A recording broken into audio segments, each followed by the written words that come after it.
ගරු තාරක බාලසූරිය මැතිතුමා, ලේකම්තුමා, කොළඹගේ මැතිතුමා, රාගවාන් මන්ත්‍රීතුමා, දදාමිනි මන්ත්‍රීතුමා, හිතවත් මාධ්‍යවේදීන් සියලු දෙනාගෙන් අවසරයි. අපි බොහොම සාදරයෙන් පිළිගන්නවා තමුන්නාන්සලා. බොහොම සතුටු මොහොතක් මුළු රහත් රටකට, මුළු මහත් රටකට බලාපොරොත්තු ඇති කරපු සාකච්ඡාවක්, ජාත්‍යන්තරවත් ඒ වගේම රට තුළ ඇති කිරීමට ජනමාධ්‍යවේදී ඔබ සැම පවා විශාල සහභාගීත්වයක් ඇති කරා. ශ්‍රී ලංකාව අතිගරු ජනාධිපති ගෝඨාභය රාජපක්ෂ මැතිතුමාගේ නායකත්වයෙන් පසුගිය 2019 නොවැම්බර් මාසයේ ජනතාව ලබා දුන් ජයග්‍රහණය ඉදිරියට ගෙන යාමත් පාර්ලිමේන්තු මහමැතිවරණයේ තවත් විශිෂ්ට ජයග්‍රහණයකින් එතුමාගේ රජය මහින්ද රාජපක්ෂ ජනාධිපතිතුමාගේ නායකත්වයෙන් පිහිටවීමට පුළුවන් වුණු ගමන මේ අවස්ථාවේ මම විදේශ මන්ත්‍රීතුමා හැටියට යලිත් ජනතාවට ගෞරවය පුද කරමින් සිහිපත් කරනවා. අපි ආණ්ඩුව බාර ගන්නකොට සමූහ අනුග්‍රහයේ යෝජනාවකට අපේ රට යටපත්කට තිබුණු භයානක විපත්තියකට රට ගමන් කළ හැකි ක්‍රියාමාර්ගයෙන් අපි ගිය අවුරුද්ද පෙබරවාරි මාසයේ මානව කොමිසම ඉදිරියේ ඒ නිවත් වෙන බවත් ශ්‍රී ලංකා ආණ්ඩු ක්‍රම ව්‍යවස්ථාව අනුව කටයුතු කරන්න ජනාධිපතිතුමා දුන් වරම ක්‍රියාත්මක කිරීමට ශ්‍රී ලංකාව දේශීය යාන්ත්‍රණයක් ඔස්සේ ගමන් කිරීම ප්‍රකාශයට පත් කරලා ජිනීවා නුවරින් ආවේ. එදා පටන් අද දක්වා අපිත් එක්ක එකම මතයක්, එකම අදහසක් ස්වාධීන වෙන්වෙන් රටවල් වශයෙන් සිටියද එකම අදහසක් ප්‍රකාශ වුණු බව කියන්නට ඕනේ. ලෝකේම කෝවිඩ් වසංගතයෙන් අද පෙළෙන වෙලාවකදී රටවල් 100කට වැඩිය වැක්සින් එක නොමැතිව අඬන වෙලාවේදී හැම රටක්ම ප්‍රකාශ කරේ පළමුව එය විසඳා දීමට අපි යොමු විය යුතු බවයි. ඒ ජෙනීවා නුවර නැගුණු හඬයි අපි ශ්‍රී ලංකාවත් අද මෙම ජෙනීවා සමුළුවේ අපට එරෙහි යෝජනාව ගෙනෙන අවස්ථාවේදී ප්‍රකාශ කළේ ලෝකය පළමු කොට කෝවිඩ් වසංගතයේ හානියෙන් ලෝකෙ බේරා ගැනීම මානව අයිතිය රකින්න උත්තරීතරම ක්‍රියාවට සහභාගී වීමයි වඩා වැදගත් වෙන්නේ. එක් එක් රටවලට එල්ල බලා චෝදනා හා දඬුවම් කිරීමට උත්සාහ ගැරීම නොවේ කියලා. ඒ වගේම අපි මේ අවස්ථාවේදී ජිනීවා සමුළුවේ කොමසාරිස්තුමියගේ වාර්තාව පදනම් විරහිත අසාධාරණ කරුණු මත වැරදි සංඛ්‍යා ලේඛන මත ඉදිරිපත් කරපු වාර්තාව බව මුලින්ම ප්‍රකාශ කළා. ශ්‍රී ලංකා රජයේ ප්‍රකාශ කිරීමෙන් පසුව ඉදිරියේදී ඒ පදනම් කරගෙන ඉදිරිපත් කරන යෝජනාවක්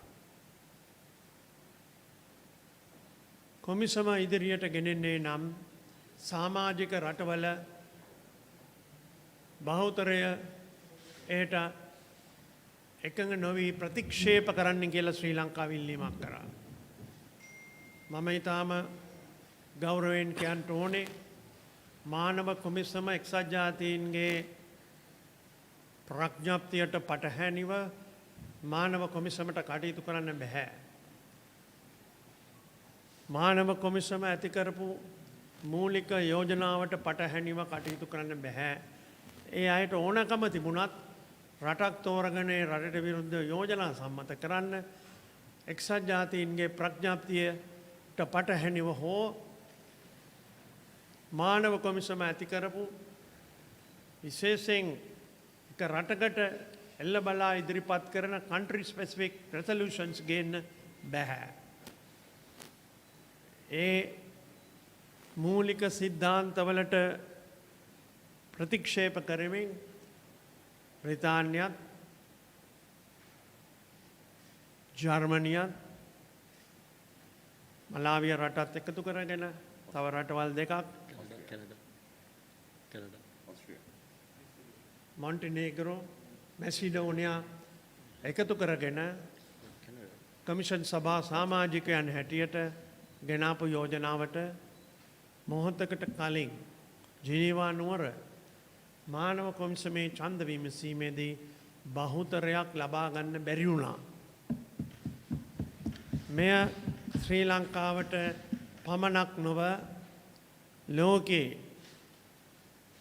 ආර්ථික අසාධාරණයට පත්වී තිබෙන උතුර විසින් දකුණ පාලනය කිරීමේ අසාධාරණ පිළිවෙත එසේ නැත්තං පැරණි විජිතවාදී රටවල් විසින් නිදහස් අමාරුවෙන් දිනාගත්ත රටවල් සියල්ල පාලනය කිරීමේ ලෝකයක් ගැන හිතන තත්ත්වය ප්‍රතික්ෂේප කරන රටවල් වලට අලුත් මතයක් ඇති කර තිබෙන අවස්ථාවක්.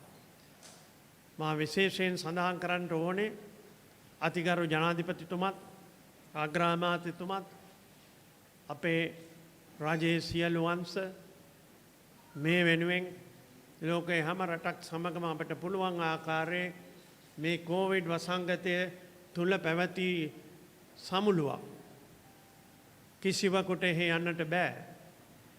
අපි විද්‍යුත් මාර්ගයෙන් ඒ පැවති පළවෙනි සම්මේලන වාරය බවට අනිත් රටවල් ගැන තීරණය කරන උත්සාහයක් බවට මේක පත් කරගෙන කෙසේ වෙතත් ශ්‍රී ලංකාවට ඒ ධෛර්යය දෙමින් නායකත්වය දෙමින් අපේ රටේ ස්වෛරීත්වය අපේ රටේ පැවැත්ම ආරක්ෂා කරගනිමින් අපි කැපවී තිබෙන ජනාධිපතිතුමා විසින් පත් කරන ලද ජනාධිපති කොමිෂන් සභාව අපේ රටේ ඉහළම අධිකරණය වූ ශ්‍රේෂ්ඨ අධිකරණයේ විනිශ්චයකාරවරයෙක්ගෙන් ප්‍රධානත්වයෙන් පත් කර තිබෙන ඒ කොමිසමෙන් දිගටම යම් උල්ලංඝනය කිරීම තිබෙනවා නම් ඕනෑම කෙනෙක්ට එය ඉදිරිපත් කරන්න පුළුවන් කොමිෂන් සභාවක් පත් කර තිබෙන කටයුතු දිගටම අපි කරගෙන යනවා. ඒ වගේම අපි Sustainable Development Goals එක්සත් ජාතීන් විසින් ප්‍රකාශ කරපු 2030 ඉලක්කයට අපේ රටේ ආර්ථික සංවර්ධනයේ ගමන් මාර්ගයේ පදනම කරගෙන ගමන් කරන බව වැඩ කටයුතු ආරම්භ වෙලා දියත් වී තිබෙනවා. මේ දෙවැනි ප්‍රතිඥාව. ඒ වගේම අපේ රටේ ජීවත් වෙන සිංහල, දෙමළ, මුස්ලිම් සියලු ජනතාවට අද උදා කර තිබෙන යාපනයේ සිට දෙවුන්දර තුඩුවටත් දෙවුන්දර තුඩුවේ සිට යාපනයටත් යන්න එන්න පුළුවන්කම ව්‍යාපාරයක් රක්ෂාවක් කරන්න පුළුවන්කම පදිංචි වී ජීවත් වෙන්න පුළුවන් අයිතිය උදා කර තිබෙනවා. ඒ කාගේවත් භයානක LTT ත්‍රස්තවාදයේ විසින් පෙන්눔 කරන ලද භයානක ත්‍රස්තවාදයේ විසින් යටපත් කරන්න ඉඩ නොදෙන ප්‍රජාවගේ අයිතිවාසිකම් එලෙස ආරක්ෂා වෙන දේශයක් බවට පත් කළ තිබෙනවා. මේ කරුණු ප්‍රතික්ෂේප කරමින් බ්‍රිතාන්‍ය ප්‍රධාන මේ රටවල් අපට එරෙහිගෙන ආපු යෝජනාවට මම යලිත් කියනවා 47 දෙනෙක්ගෙන් සමන්විත මානව කොමිසමේ ඡන්ද 22යි ඒ අය විසින් ශ්‍රී ලංකාවට විරුද්ධව ගෙනාපු යෝජනාවට ලැබුණේ. ඒ වගේම ඡන්ද 25ක් පාවිච්චි කළා ඒ අයට ලබා ගන්න බැරිව ගියා. ඒ ඡන්ද 25න් 11ක් ඡන්දේ පාවිච්චි කරා බ්‍රිතාන්‍ය ගෙනාපු යෝජනාව ප්‍රතික්ෂේප කරමින් ඒ වගේම 14ක් බ්‍රිතාන්‍ය ගෙනාපු යෝජනාවට පක්ෂව ඡන්දයක් නොදී ස්වාධීන වැළකී සිටින බවට තමන්ගේ ඡන්දය ප්‍රකාශ කළා. මෙයින් කියන්නේ 47 දෙනෙක්ගෙන් 25 දෙනෙක්ගේ අනුමැතිය මේ මහා බලවත් ලෙස පෙනී සිටින ආධිපත්‍යවාදී රටවල් වලට ගන්න බැරිව ගියා. බහුතරය සිටින්නේ මේ යෝජනාවට පක්ෂ නොවී සිටිනු සංඛ්‍යාලේඛනයක් කියලා ඉතාම ඕනෑකමින් මේ අවස්ථාවේ තමුන්නාන්සල ළඟ තියෙනවා මේ ලේඛනය. දැන් ඉදිරිපත් වෙමින් තිබෙනවා විද්‍යුත් මාර්ග මගින් ප්‍රකාශ වී තිබීම ඉතාම වැදගත්. මේට වඩා ඒක පිළිබඳ කරුණු කියන්න උත්සාහ දරන්නේ. I would like to mention that few minutes ago the Geneva Human Rights Commission voted on the resolution on Sri Lanka.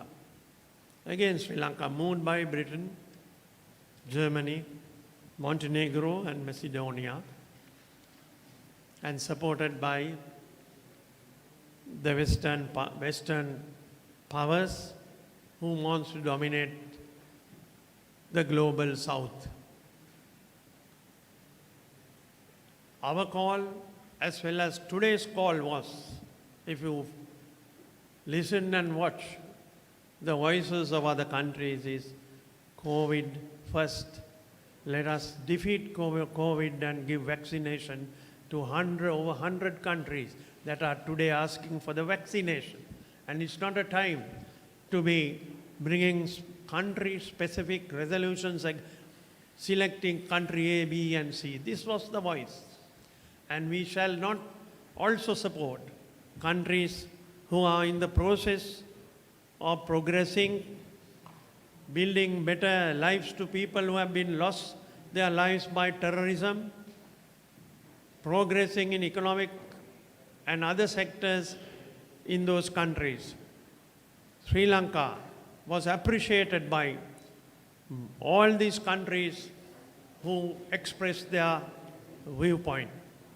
I must say, His Excellency the President, with his mandate in 2019, soon after his election as President, decided, as promised to the country, to withdraw from the co-sponsorship of the resolution on Sri Lanka, which the previous government had agreed.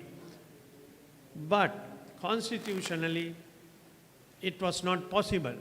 It's not only this government is saying this. Even my predecessor, Minister Marapana, mentioned this officially in international forum that constitutionally Sri Lanka can't go forward with the co-sponsored resolution. So we withdrew from the co-sponsorship. But His Excellency the President appointed domestic mechanism headed by a Supreme Court judge, the highest judicial authority of Sri Lanka, the Supreme Court, a member of the Supreme Court, to head a commission of inquiry to entertain any complaints or allegations made by any Sri Lankans for the period that we were facing the most difficult conflict in the world arena, facing up to the barbaric LTT, which is even a banned organization today. All over Europe, it's banned. The United States, it's banned. In most of the countries, UK and other countries, it's banned. In India, it's banned. And still, they want to have a special process against Sri Lanka to collect various information. This is what this resolution initiates, but leading to much more dangerous objectives if they were able to succeed. Out of the 47 countries of the Human Rights Commission, they could harness only 22. 25 votes was not on their side of the resolution.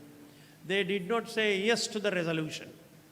This is the most important message that the countries in Geneva has given amidst great pressure by the European countries on them.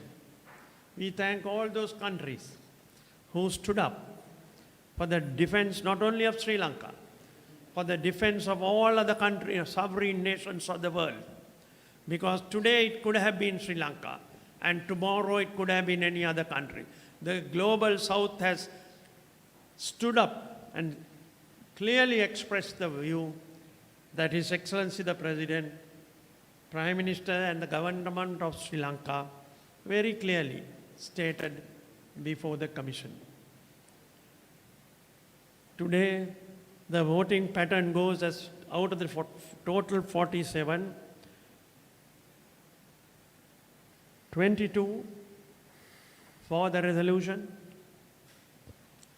11 opposed to the resolution, and 14 abstaining, not voting with the resolution, which adds up to 25. This was not the forecast of the European nations even about 1 hour ago. I must say, their figures have gone wrong. As they go wrong by depriving hundreds of countries, over 100 countries of vaccination, by blocking even the flow of vaccination to those countries. Sad to say, but we have to mention this. Human rights. Sri Lanka restored human rights by defeating the LTT. LTT massacred all Tamil democratic leaders. LTT massacred innocent children, youth of the north and east. Sri Lankan forces were able to bring the conflict to an end so that Sinhala, Tamil, Muslim, all could live in a better way, better secured human life in Sri Lanka. And we have moved forward today, as I mentioned in Sinhala, from Point Pedro to Dondra.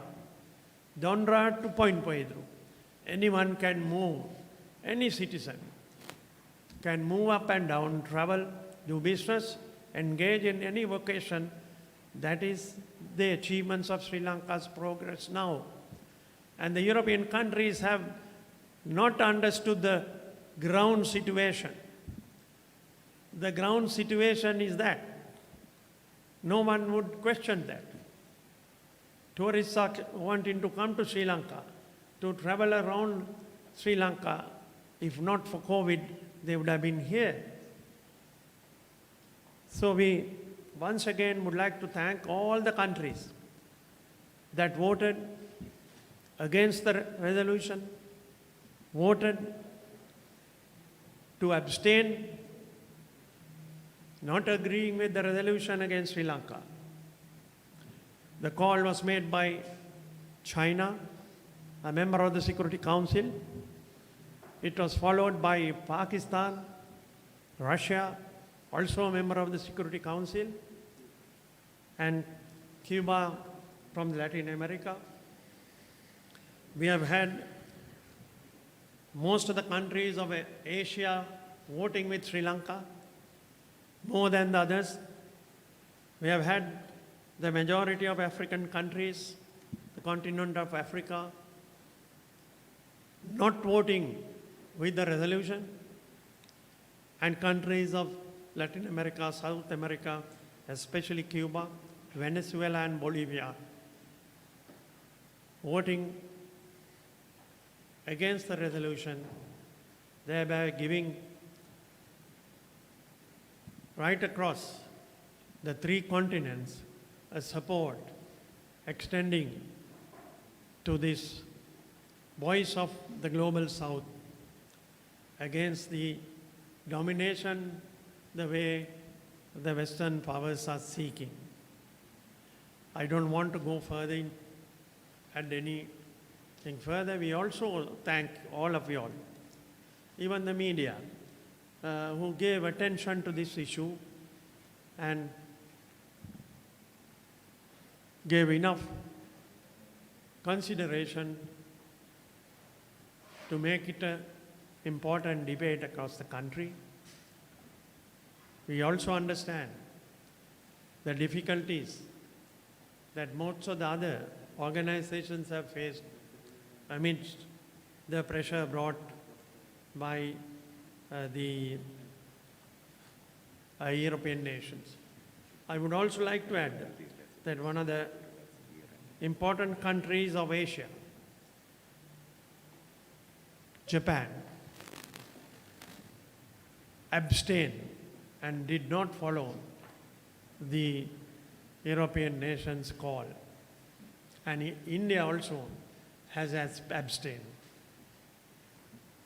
So with this, you have the details, I don't have to go through. It's clear that the resolution has had no majority approval of the Council. This is the reality, whatever they want to say. And any of these resolutions, without the consent and the acceptance of the country concerned, cannot be implemented. That is the basic principle. It will have to go a very, very long way. Because they have been calling for reports in the next 12 months. 12 months, and that they would be reporting back.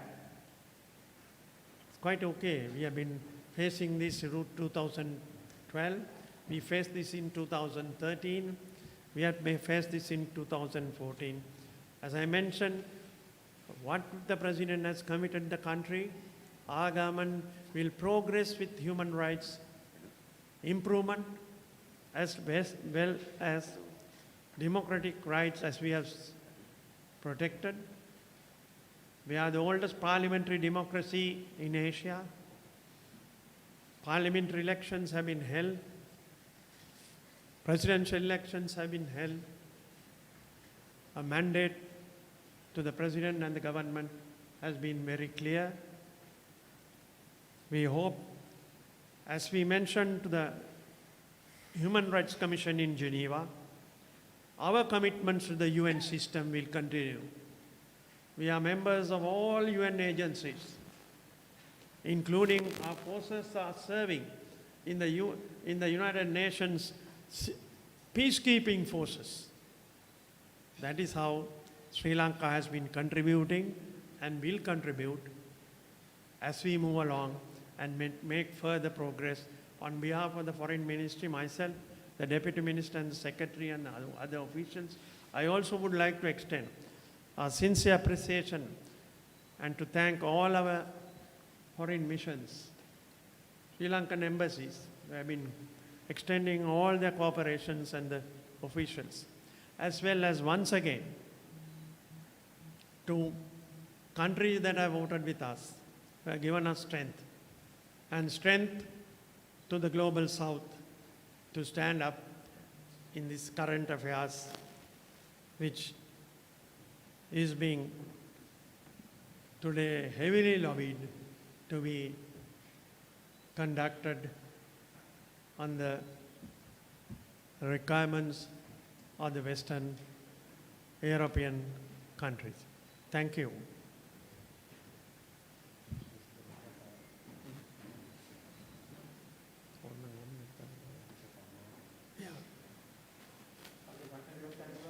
පොඩ්ඩක් ආන්න පුළුවන් මට cabinet හදිසි cabinet රැස් වීම තියෙනවා නමුත් I promised yeah.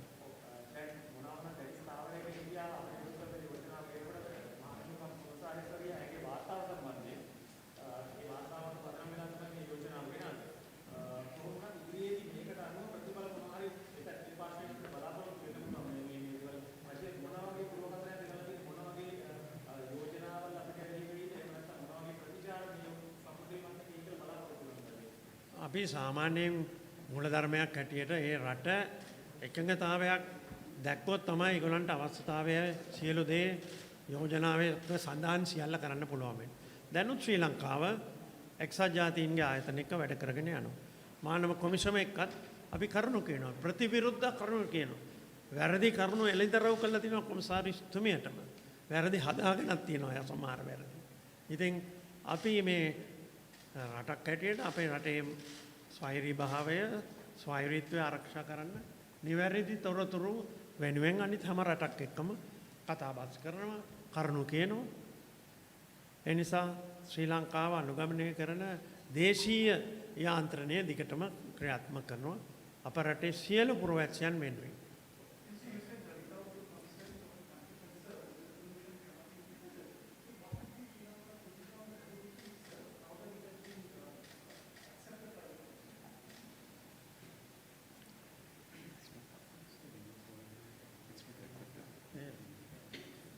This is only an advisory resolution on which they have drafted by themselves against Sri Lanka on very unreasonable as well as unsubstantiated facts, which we have very clearly stated. I don't have to say, Sri Lanka does not have to say. Lord Nesby, one of the most senior Lords parliamentarian of the British Parliament, said, my government is on wrong track. That is, his government is on wrong track. These are the papers, confidential papers, where you have gone wrong. Why don't you take a step back and discuss matters? What more? I mean, we can quote much more. We have rejected, and the country is also expressed in their last speeches, they reject the resolution, and therefore they are voting against. Some countries rejected the resolution's main substance by saying Sri Lanka has made tremendous progress. That is what some of the countries said today when this was taken up. Minister, in the question of, there's some provision about evidence preservation. So that would require Sri Lanka cooperating with any mechanism set up by the Council. So how would you proceed on that? Sri Lanka, as I mentioned, we have appointed, the President has appointed the highest possible Presidential Commission of Inquiry, headed by a Supreme Court judge. Supreme Court is the highest judicial authority of Sri Lanka. To what? To inquire into or to accept any allegation that is being made against anyone in Sri Lanka in relation to during the conflict area. So the Commission or even any other country bilaterally can work with Sri Lanka to follow this procedure, which is the domestic procedure according to our constitution, that is possible. Sorry, Mr. My question is that the specific mechanism that the Council is now going to set up, are you going to cooperate with that? You're talking about 2.8 million budget, you're talking about 8 to 10 people. Yeah, they're talking about 2.8 million rupees, which is $1 million. almost 400 million rupees. We could have given entire Jaffna Peninsula can be given housing that is necessary so that every citizen of Jaffna Peninsula would have got a house. Don't waste time unnecessarily on a country-specific resolution by trying to punish Sri Lanka. Even without this resolution, Sri Lanka is talking to all of them, be the EU or to Britain or to any other country on human rights issue. So this resolution was highly uncalled for, and they have not got the majority that they were expecting to.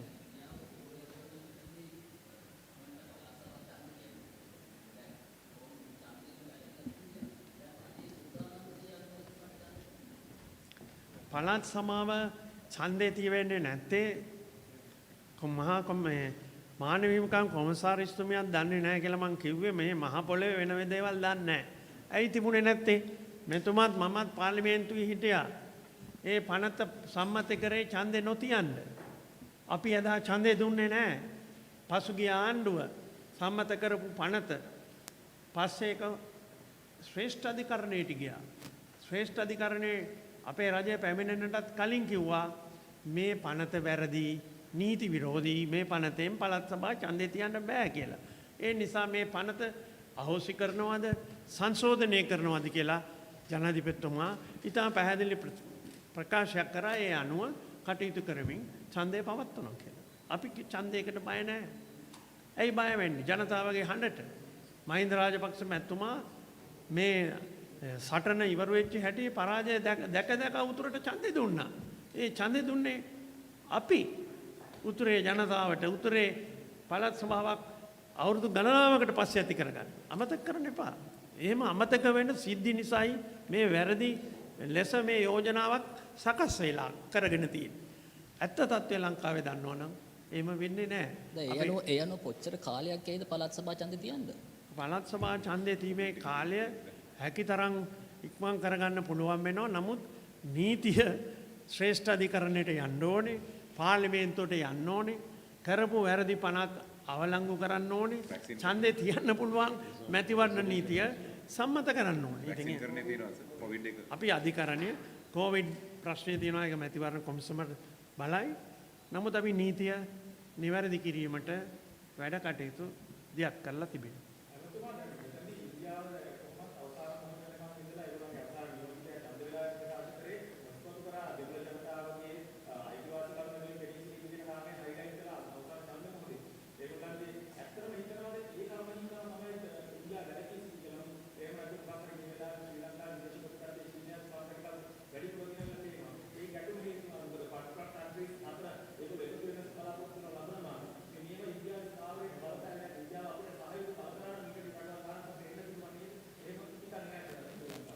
ඉන්දියාව කරපු ප්‍රකාශය තමන් ඡන්දය දීමෙන් වැළකී සිටිනවා.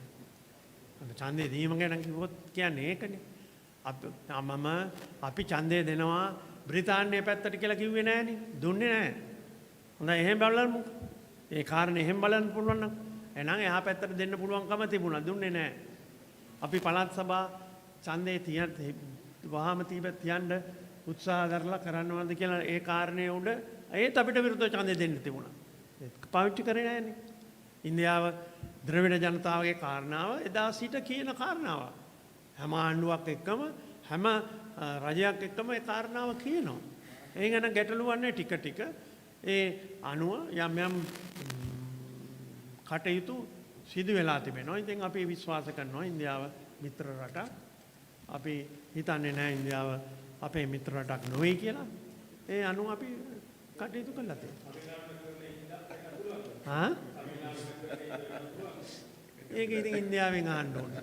මගෙන් අහලා හරියන්නේ නෑනේ. මම ලංකාවේ ඉන්නේ. දැන් මම මේ නාඩුවේ ඉන්නේ. දැන් ඇමතුමනි දැන් මේකේ යෝජනා කරලා තිබ්බා මේ ශ්‍රී ලංකාව ගැන තොරතුරු එක්රැස් කරන්න ආයතනයක් පිහිටවන්න කියලා. මම හිතන්නේ ලේකම්තුමත් මෑතකදී ඒක සඳහන් කළා. දැන් මේක සම්මත වෙලා තියෙනවා. ඒක බරපතල තත්ත්වයක් නෙමෙයිද? සම්මත වුණාට ඒ පිළිබඳ අනුගමනය කරන්න තියෙන ක්‍රියාමාර්ග සම්මතයකින් විතරක් අනුගමනය කරන්න බෑ. අපි ඒක පැහැදිලි කරලා තියෙනවා. තවත් එක්සත් ජාතීන්ගේ ආයතන තියෙනවා. මුදල් වැන් කිරීම ආදිය. මේ නිසා අපි ඒක ගැන දැන් යමක් කරුණු කියන්න යන්නේ නැහැ.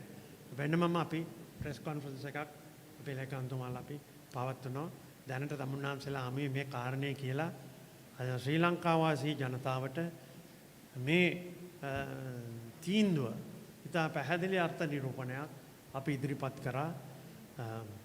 හදිසි කැබිනට් මණ්ඩල රැස්වීමක් පැවැත්වෙනවා. මට යන්න ඔබතුමාලගේ සහයෝගය ඉල්ලා සිටිනවා. ඔබතුමාලටත් ඉක්මනින් අපි යලි හමුවීමට ඉඩ කඩ තබාගෙන සහයෝගය ඉල්ලා සිටිනවා. බොහොම ස්තුතියි.